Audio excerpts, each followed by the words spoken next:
विद्यार्थियों नमस्कार।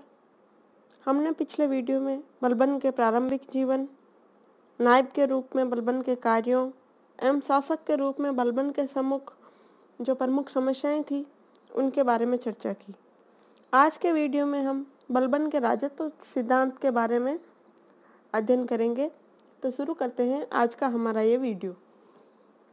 सिंहासन पर बैठने के बाद बलबन के सामने जो प्रथम और मुख्य कार्य था वो था सुल्तान के पद की प्रतिष्ठा और शक्ति को पुनः स्थापित करना। जियाउद्दीन बर्नी ने लिखा है कि सुल्तान नासरुद्दीन के शासन के अंतिम दिनों में सुल्तान की प्रतिष्ठा पूर्ण रूप से नष्ट हो चुकी थी। जनता के हृदय में न उसका भय था न उसके प्रति श्रद्धा। सरकार का भय जो सुशासन का आधार और राज्य के यश तथा वैभव का स्रोत है, लोगों के हृदय से जाता रहा था और देश दूरदर्शा का शिकार था। बलबन ने इस दूरदर्शा का अंत तथा सुल्तान की शक्ति और प्रतिष्ठा में वृद्धि करने का निश्चय किया। ताज की गरिमा को पुनः स्थापित करने के लिए बलबन ने राजत्व के नए सिद्धांत का प्रतिपादन किया। बलबन के राजत्व सिद्धांत का जो सार है वो इस प्रकार था। इसका प्रथम बिंदु है राजा के दैवी अधिकार में विश्वास। बलबन की मान्यता थी कि राजा पृथ्वी पर ईश्वर के प्रतिनिधि के रूप में शासन करता है। बलबन ने कहा, राजा ईश्वर का प्रतिबिंब होता है और उसका हृदय ईश्वरीय कृपा का विशेष भंडार होता है। इस दृष्टि से कोई भी मनुष्य उसकी समानता नहीं कर सकता। जिस व्यक्ति पर ईश्वर की विशेष कृपा होती है वही व्यक्ति बादशाह होता है और राज्य के कर्तव्यों का पालन करने के लिए उसे ईश्वर से प्रेरणा प्राप्त होती है। नेक्स्ट है सुल्तान की निरंकुशता में विश्वास। बलबन का कहना था कि सुल्तान का पद निरंकुशता का सजीव प्रतीक है। बलबन ने अपने पुत्र बुगरा खान से कहा, राजा तो निरंकुशता का मूर्तिमान रूप है। राजा का हृदय ईश्वरीय कृपा का विशेष भंडार होता है और इस बात में कोई भी दूसरा व्यक्ति उसकी समानता नहीं कर सकता। बलबन कहता है, राजा का अति मानवीय भय और स्थिति ही लोगों की आज्ञाकारिता को सुनिश्चित बना सकती है। नेक्स्ट है शाही वंशज होने का दावा करना। बलबन ने ताज की प्रतिष्ठा में वृद्धि करने के लिए स्वयं को शाही वंशज होने का दावा किया। बलबन के अनुसार ईश्वर उच्च वंशीय लोगों को ही शासन सत्ता सौंपता है। इसलिए स्वयं को फिरदौसी के शाहनामा में वर्णित पौराणिक तुर्की योद्धा तुरानी शासक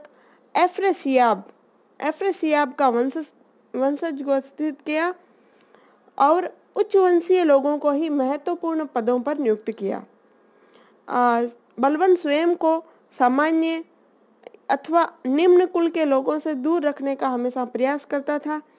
एक बार दिल्ली के एक धनी व्यापारी फकरू बावनी ने राजमहल के अधिकारियों को रिश्वत देकर सुल्तान से भेंट करने की इच्छा प्रकट की, किंतु सुल्तान ने अनुरोध ठुकराया क्योंकि जो फकरू बावनी जो व्यापारी था वो उच्च वंशीय नहीं था। यह प्रमाणित करता है कि बलबन स्वयं को निम्न कुल के लोगों से दूर रखने का प्रयास करता था। ताज की प्रतिष्ठा में वृद्धि।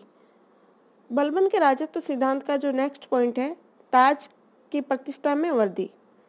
ताज की प्रतिष्ठा में वृद्धि करने हेतु बलबन ने ईरानी पद्धति पर अपने दरबार को वैभवशाली बनाया।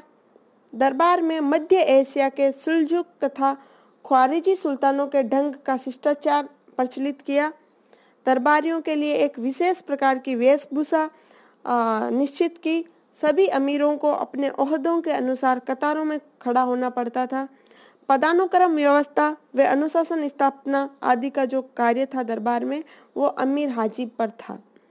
दरबार में सुल्तान का अभिवादन करने के लिए सिजदा अर्थात घुटनों के बल बैठकर सम्राट के सामने शीश झुकाना एवं पाबोस या पेबोस अर्थात चरण स्पर्श या जो पाँव को चूमना, ये जो सिजदा और पैबोस ये जो प्रथा है ये बलबन ने शुरू की थी। दरबार के अंदर सुल्तान के अभिवादन करने हेतु ये जो दो प्रथाएं थी।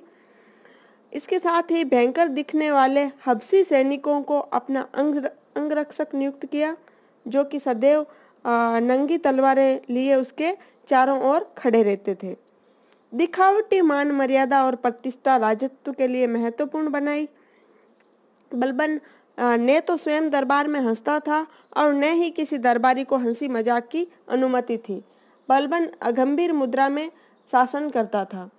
गंभीर मुद्रा में ही दरबार में वो चारों तरफ मतलब गंभीरता का ही वातावरण खड़ा किया।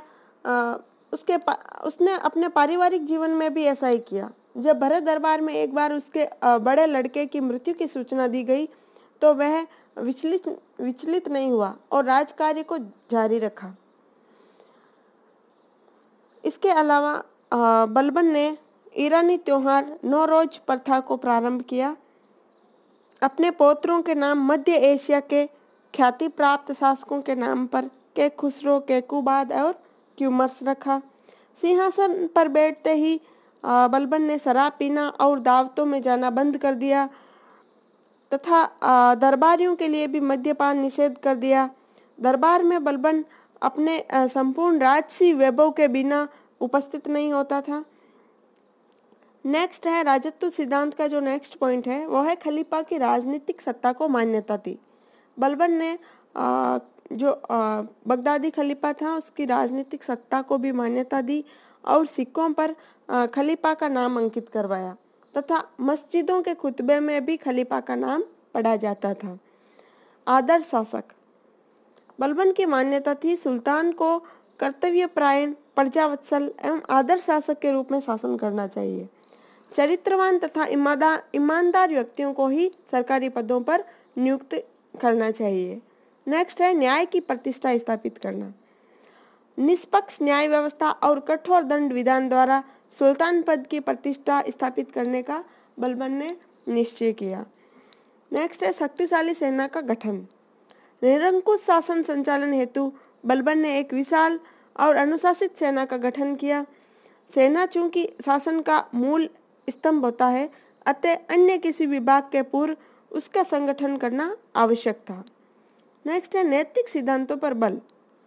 डॉक्टर ईश्वर टोपे लिखते हैं कि बलबन का राजत्व सिद्धांत संकीर्ण, भौतिकवादी तथा निरंकुश नहीं था। उसने इसके नैतिक सिद्धांतों पर विशेष बल दिया। बलबन की मान्यता थी कि जो सुल्तान अपने कार्यों या व्यवहार से अत्याचार पूर्ण नीतियों का पालन करता है वह ईश्वर के प्रति विश्वासघात करता है। इस प्रकार बलबन ने शासन की निरंकुशता को रोकने के लिए नैतिक सीमाएं भी लगानी चाहिए। जरूरत पड़ने पर रक्त और लौह की नीति।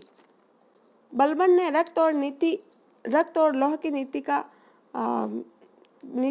की शुरुआत की। निरंकुश राजतंत्र की स्थापना तथा राज्य में शांति और व्यवस्था बनाए रखने के लिए इस नीति के अंतर्गत बलबन ने विद्रोहियों का कठोरतापूर्वक दमन किया। इस प्रकार कठोर नियमों तथा परंपराओं द्वारा बलबन सुल्तान के पद की प्रतिष्ठा तथा शक्ति को पुनः प्राप्त करने में कामयाब रहा। तो विद्यार्थियों, आज हमने बलबन के राजत्व सिद्धांत के बारे में चर्चा की। आज का हमारा ये वीडियो यहीं समाप्त होता है। धन्यवाद।